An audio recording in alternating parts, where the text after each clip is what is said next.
Hi, ഞാൻ super Ashraf ബാവ, super studio Malappuram. നിങ്ങൾക്കെല്ലാം അറിയാം, ഞാനുമായി ബന്ധപ്പെട്ട ഒരുപാട് വിഷയങ്ങൾ.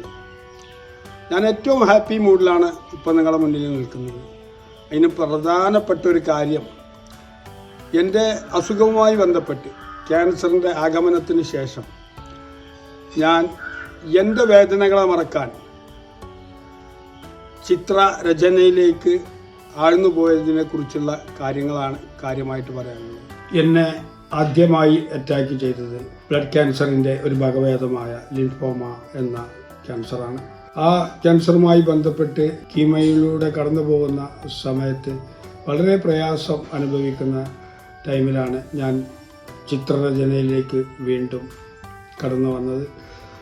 അതിൻ്റെ ഭാഗമായിട്ടാണ് എൻ്റെ ആ ഒരു മോശം അവസ്ഥയുമായി ബന്ധപ്പെട്ട് ഞാൻ ഒട്ടനവധി അതിനെ മറികടന്നുകൊണ്ട് ഒട്ടനവധി ചിത്രങ്ങൾക്ക് രൂപം കൊടുക്കാൻ സാധിച്ചു. അതിനുശേഷം മാറി ഞാൻ വളരെ ആക്റ്റീവായി നിങ്ങൾക്കിടയിൽ സജീവമായി പ്രവർത്തിക്കുകയും എന്നാൽ പിന്നീട് കുറച്ചു കാലത്തിന് ശേഷം ഒരു 4 വർഷത്തിന് ശേഷം മറ്റൊരു രൂപത്തിൽ വീണ്ടും മറ്റൊരു സ്ഥലത്ത് ഈ ക്യാൻസറിൻ്റെ അറ്റാക്ക് വരികയും വീണ്ടും ഞാൻ പ്രയാസത്തിലേക്ക് പോവുകയും ചെയ്തു.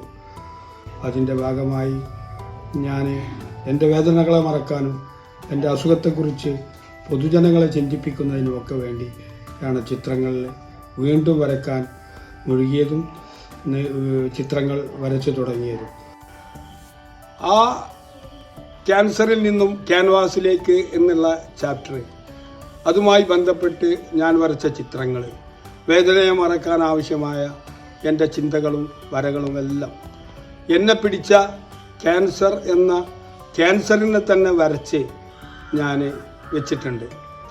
ഇപ്പോൾ എൻ്റെ ഒരു ഹാപ്പിനെസ് എന്താണെന്ന് വെച്ചാൽ, ഞാൻ ആ ചിത്രങ്ങളുടെ എല്ലാം ഒരു പ്രദർശനം നമ്മുടെ കോട്ടക്കുന്ന് ആർട്ട് ഗാലറിയിൽ വെച്ച് 20, 21, 22, 23 തീയതികളിൽ നടത്താൻ ആഗ്രഹിക്കുന്നു.